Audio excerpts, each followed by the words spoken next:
Hey, it's Doug. How about this? I am recording the very first moves of the Fall Blau July Historical Drive campaign. I am using Vassal for this. I'm also using the latest version of the Fall Blau rules, which were published, I believe, in February or March of 2019. Um, we are at the very beginning of the turn. There's a whole bunch of special stuff we're doing.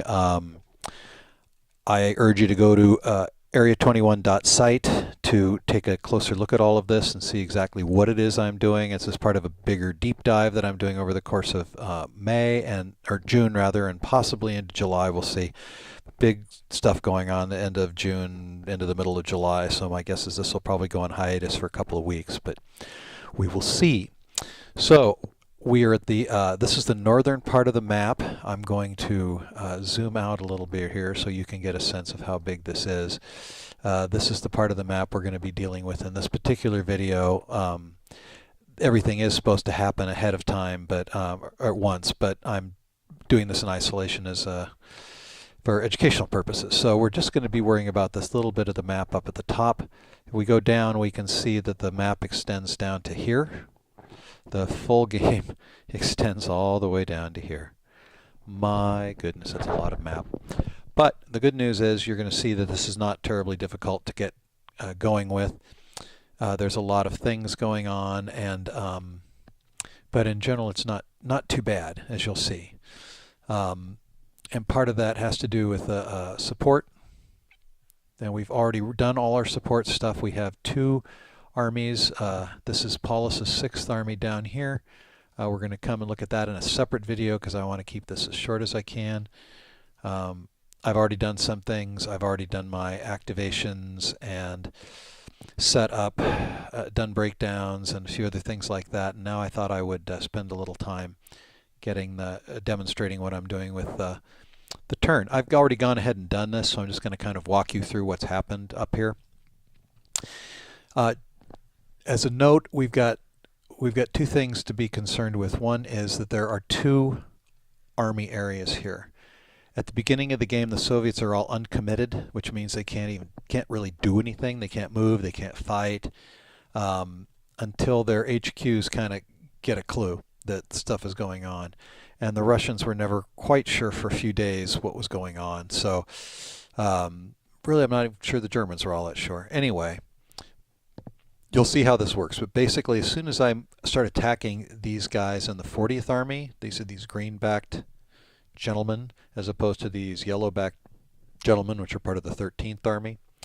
If I attack them, then this immediately becomes activated. They're all committed, and they can all move and fight and do all the things. What that does is all the adjacent areas, it will put a roll to commit marker on them, and then they will have to roll later at the beginning of the Soviet turn. That'll also happen with the 21st Army area. You can see that that does a butt onto Paulus's 6, which is the other section that's going to be attacking this turn. And then there's also the 28th area down here. So the question kind of is which areas do I pick? I could pick all of them, but it seems like what I really want to do is be more selective, try to create some issues for the Russians that they can't quite get around, and hope that they roll poorly in these other areas, and then we can come attack them later. In this game, because of the historical limitations, the 2nd Army and 4th Panzer Group are always going to be activated the first 3 turns. All their headquarters are going to be activated or supported. Let me be clear about this. Supported is the correct word. And then that in turn will support all units that are of that division for the first 3 turns, or that army, all with the purple. I guess it's supposed to be purple, but it sure looks pink to me. Of those units are all going to get activated, but not the Hungarians down here. Likewise down here, this will be able to activate or support all of the green 6th Army group, as well as these breakdowns that I've done. But they will not be able to do I think these are Romanians. Yes, I think those are Romanians. I think these are Italians. I may have that backwards, but anyway. So you always know at the beginning of this particular scenario who's going to be activated for the first 3 turns, and then it shifts up. So in other words, the goal is to go after Voronezh for the very first part of this game. That's really where they're aiming for. And when that's stalled out, that's when they started pushing for Stalingrad. When the Russians pulled all their units up from the south to go defend Voronezh, that's when things started going terribly wrong for the Russians down here, and then they went to Stalingrad, which is over here, and then things went terribly wrong for pretty much everybody, and then ultimately very, very, very wrong for the Germans. And that's pretty much where they lost World War II. All right, so back up to where we are. That's been fun. I like to keep these short, and I'm doing a really bad job of it. Okay, let's step through this and see what happens. All right, so first we do is we're going to activate that that mech unit. The idea is he's going to try to push through here. It costs him 1 movement point to get there, and then it costs him another 4. 1 for the fortification, 1 for the clear, 2 for the mobile assault to go attack this guy here. So he's going to, you notice that he is in fact on a fortified zone, which is why there's that extra +1. That's also going to cause some other issues. The Germans are definitely throwing in some air. All the air is assigned to the Voronezh air section because nothing's really happening in the Stalingrad air zone. So now we have all of these lovely units stacked up here. This guy, the air units will effectively cancel each other out for the die rolls. We do draw for this guy. He's going to be an 8. Amazingly terrible rolls for the Germans in this game, or draws. All right, we take those guys off. We don't really need them. We already know what's going on. We end up rolling. It ends up being a retreat. Or no, I'm not sure what this is. Oh, I think I was looking to see if there was a river. There is not. So we do the die roll. It's a 6. That's going to basically get modified 1 column left for the fortified zone, and that's pretty much it. So what happens is this guy gets retreated 3 spaces. He does not have the option in a mobile assault to suck up a step loss instead, which would be silly anyway. All right, so these guys just basically, they just move into the space. They've already paid for it, and they have a few movement points left. There's a few looks here where I'm trying to see what's going on. He goes there and stops. And now the idea is he will attack, since he's moved into this guy's zone of control, now he has to stop. He cannot make another mobile assault this turn. All right, then I'm looking, I guess I'm looking around deciding how I want to do this. Yes, there we go. I chose instead to go down here. So basically I went here. I had 2 more hexes of advance I could do because it was a DR3. And I can go off the route he's going because it's a mech unit, and so I can just get to there. But I cannot attack again. Now we'll bring up the other half of that division. It still costs 3 to move in there, and it's going to cost 4 or 3 more to go there, or 2 more to go there. Sorry. 1, 2, 3, 4, 5, 6. And now he's going to attack. That guy we're going to see is going to have a clear.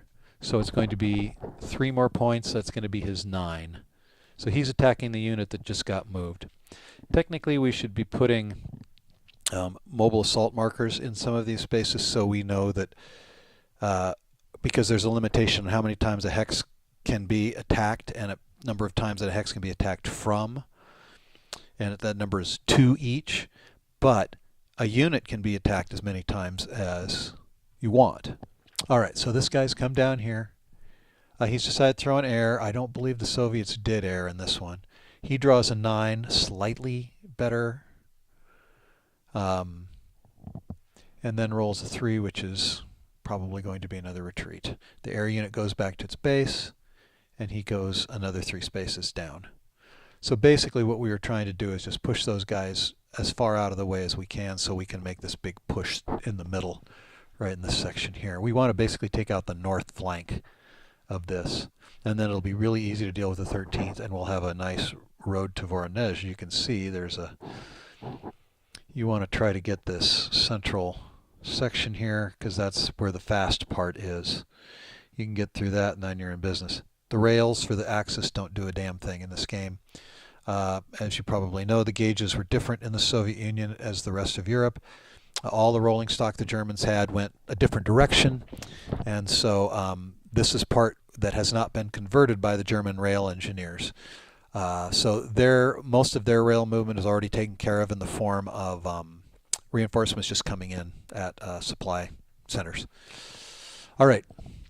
So that's that guy, and he moves into the spaces he's allowed to do. He can keep going even though he's in a zone of control because he's mech and he's only gone the one space. So he can decide to go somewhere else if he chooses. He chooses just to stay there. All right, let's do our next guy. He's already set up to go attack this guy.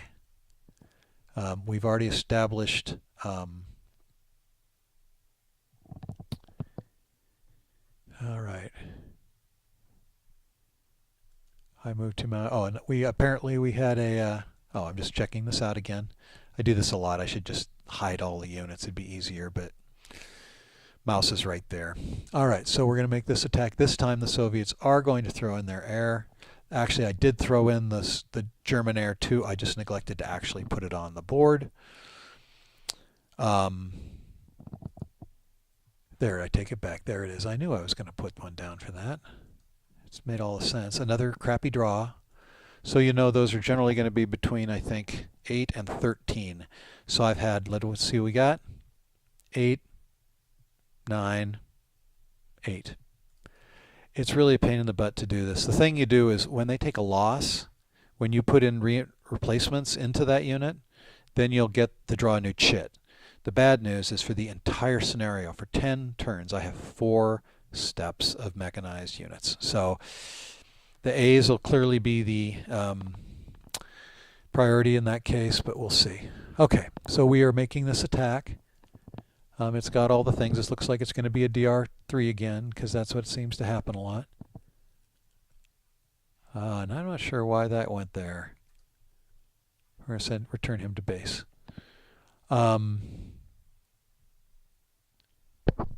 That was weird. Okay, then the Russian goes. This is clearly going to be a retreat. He goes back up to here. 1, 2, 3. I don't need to worry about the path retreat because, and then he just advances in there. Now he'd only spent 1 for the river, 1 for this, 1 for the space, 2 for the mobile assault. So that's 5 so far. He has another 3 movement points he can go. And I think I screwed around with this a little bit trying to decide what to do. And I think I just went down here so I would be in position to go do him. He just goes ahead and moves over there. And does not bother with a mobile assault. And I'll tell you why. This is a... you have 4 points here, and once you, my feeling is once you start getting up to 4, you're taking a lot of risks with your armor. And they can instead just do a prepared assault and get away with what they need to. So we're probably pretty much done with mobile assaults, I think. These guys you don't want to attack. See that red line? That's the 21st Army border. Even though this guy is somebody else, if I end up moving into that area, then they're going to activate. I'm going to note right now that I should have flipped this guy, the red headquarters there. So he's actually been activated. It doesn't affect anything just yet. He will get a roll to commit, which you'll see later. He will get a roll to commit marker that you'll see later. I think I got those all. It may have been later on in the game. Let's keep going.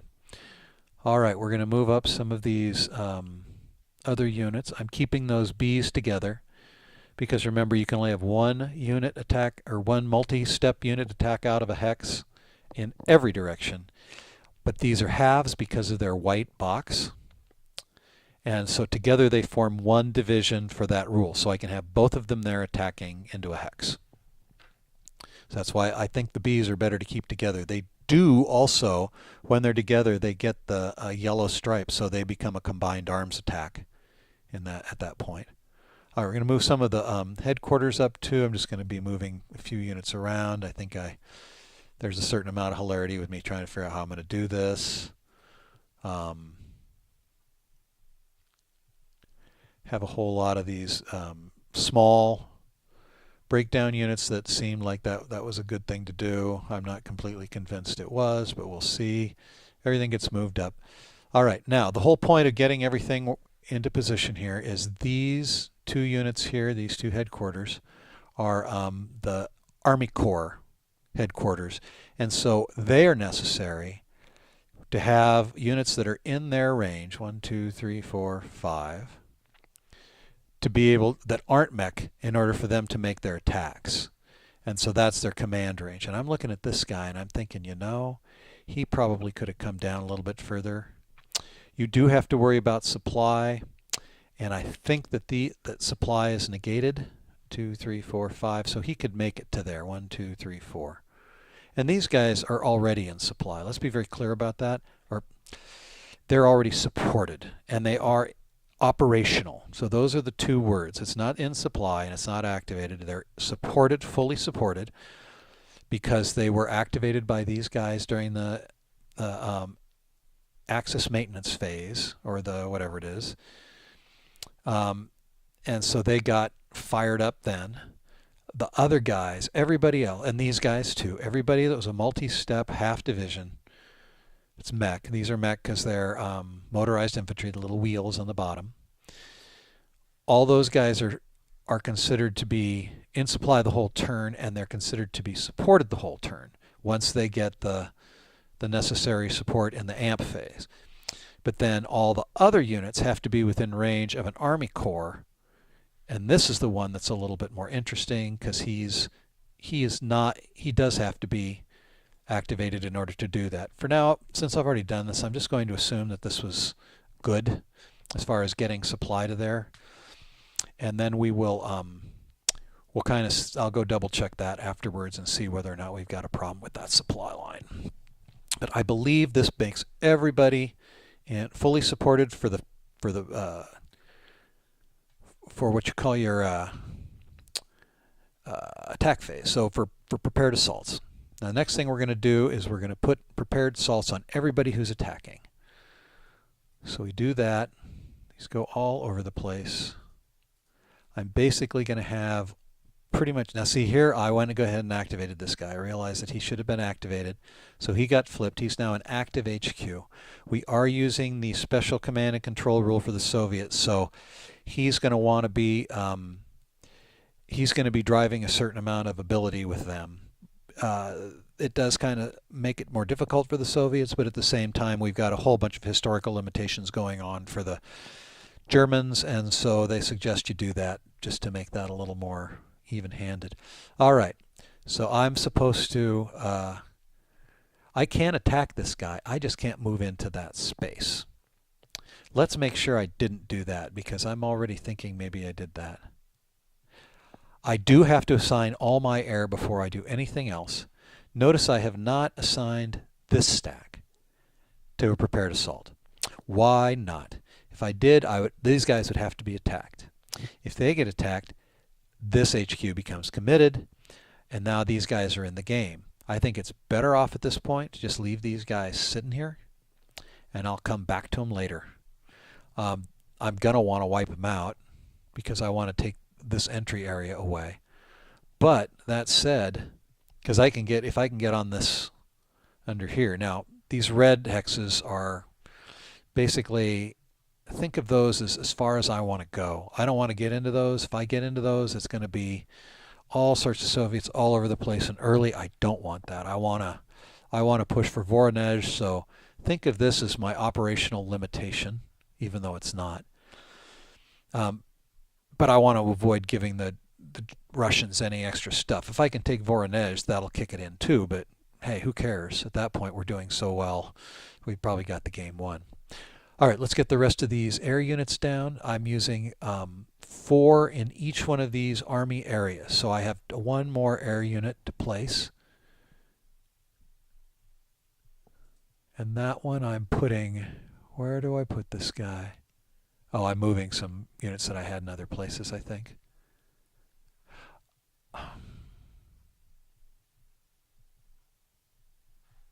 I'm not sure where I put that other air unit. Maybe I had 3 of them. All right. Anyway, we are making a prepared assault, and I believe that assault's here. We'll find out in a second. It's not actually listed. But I have to draw for these two guys. The reason I'm doing this is so this guy, he's already encircled. It's really not a big deal. But I'd like to kind of know where these guys are going before I know where these guys are going to be going. So let's see what happens with that. Yep, that's right.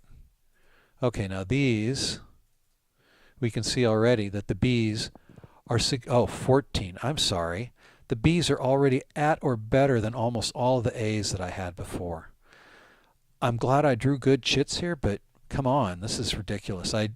In my first Panzer Army scenario, I did the same thing. I just drew terribly for the A's and great for the B's. So anyway, it works out. They're going to go ahead and attack here. They roll a 9. I'm sure this is a very high odds attack, which is why I didn't use very many air, I think. It says untried center placement pool, but we're not really doing that. Anyway, he gets wiped out, and they're going to get to do some advancing. We take off those. These are all considered to be mechanized, so they can kind of go wherever they want. So now these guys are into position to go cause trouble for these guys next turn. It also makes it stickier. It's difficult for them to get out. We're threatening that headquarters. They lose that headquarters, and it's going to be a problem for them. The other thing is also this guy has to trace without avoiding zones of control, enemy EZOCs. So already getting over here is going to be a problem. And it goes to here. This is the other 4 units. It's not going to be 4 units for much longer, but anyway, so we knocked that guy out. Okay, who's next? I think it's this one here. Yep. Yep, just double checking everything. Oh, we killed him. We're advancing. We're advancing. Notice I put the I broke these down so that I could have a single step unit to add 3 to a hex. Remember, only one multi-step unit, the A, can attack out of a hex. So, but you can have all the one-steppers you want. All right, so I put 2 in there. You can rebuild those up too. He gets to there and then stops. All right. Now we're going to come up and do, we've got 3 more assaults. There's going to be 1 here, and 1 over here. Actually, this guy is attacking both of those hexes, just to make things particularly interesting. Let's see which one I'm doing here. Clearly over here. All right. Let's see what we got going. This is a little bit bigger. I don't think there's anything in this hex. I think it's clear. We do have combined arms. That's that yellow band. But they also have combined arms because they have an infantry unit with a band. Although now that I'm thinking about it, I'm not completely convinced that he, being a brigade, that 1X as opposed to 2Xs. Divisions are a little bit different. See, this is a division there. See, a rifle division. It's got the 2Xs above the 2.6. This is another brigade here. So I'm not completely sure that that gets canceled, but let's see what happens. I roll very well, so it doesn't matter. They're both going to go to Valhalla, or wherever the Russians go, being godless communists, who the heck knows. Probably the beach. So they're going to do a little bit of advancing here. Remember, they can... he decides, and I decide to move these around a little bit. What I wanted to do is I wanted to have this guy have even less ability. So now it's going to be hard for him even to trace. He has to go 1, 2, 3, 4, 5, 6. He can't even get to these guys or this guy. So those guys are going to be limited in what they can do. We'll see that in the Soviet turn. Okay, let's keep going. We are setting for this big double thing here. We've got a stack there. We got a guy there. This guy drew a 5, so you can see that Bs can really, I mean, they'll range quite a bit too. That'll go down from a 4 to a 10, so you never really know. Here we drew an 11, so of course the infantry all draw the good numbers. This will be a combined arms attack because this unit is blue stripe, but it is not stacked with another infantry unit, and it says stacked. There I am attacking another guy here, but my sense is that these are 2 different things. And so they do not get combined arms while they do. That said, this does not go well for the Germans. In fact, they lose a step, and it doesn't go well. Anyway, now we'll do this last attack, which is right here. Is this stack against this stack? Remember, this guy had to attack both of these in order for this guy to be able to attack this hex. And that's because if you have a unit or that is attacking somebody and they have an enemy unit whose Zoc projects into the hex, as this one did, from here to here and from here to here, those units have to be attacked as well. So this guy was basically doing what we call soak-off against this guy and this guy. He was taking a pretty low odds attack so that he would have the chance to push this guy out. Because this is he's basically trying to push out this way and flank so that these guys are not going to be able to do much to help Voronezh. All right, so let's see how this other attack goes. There's our strength chits. We have two of them, a 13 and an 8, so that turned out pretty well. There they are. They, of course, nuke the thing from orbit, and then they get to advance. Remember, they could ignore that first space. And so they do. There, now I have placed the commit roll on this guy. So now we know that he's going to get to commit, and now here just in a second, we'll also put the commit roll down here. All right, now remember I said I was going to do these in isolation. So what I did then is I went and I moved a couple of people up, and I want to talk about very quickly down here in the first, this is the 1st Panzer Army area. And the reason I want to look at this is because these guys did not get activated by scenario rule. They will be activated on the 4th through the 6th for sure. They won't have any option there. But you'll notice that they've got a few mech units here, and they are all limited support, which very thoughtfully tells you they can't mobile assault, they can't infiltrate, which is how mech units can get from one enemy zone of control directly to another, half their movement points. So the idea with these guys is we're going to start getting them into position so that they're going to be ready to make their attack, and their goal is going to be Milerovo for no good reason at all. Other than that seems like that's a good, if Voronezh is our main thing to get, then Milerovno obviously is important, because when we start getting farther up, we're going to need to do more strategic movement, which is when you get to use the road rate. And remember, the Germans do not get to use rail movement at all. So having those, and also there's some supply issues, or not, well, there's supply and there's support issues. The support issues are really more important. You have to be able to trace back 3 hexes, or within the command range rather, 2 here, and then it has to be able to trace 3 hexes to a road, and then off the map to a supply source, these guys here. Lots of those. This isn't an issue early. But so I have to do something with them, and so I thought, well, let's start getting these guys into place. I'm getting them into, I'm really not quite sure what I'm doing here. Oh, did I just put an extra HQ in there? I hope I moved that out. I'm moving a few things around.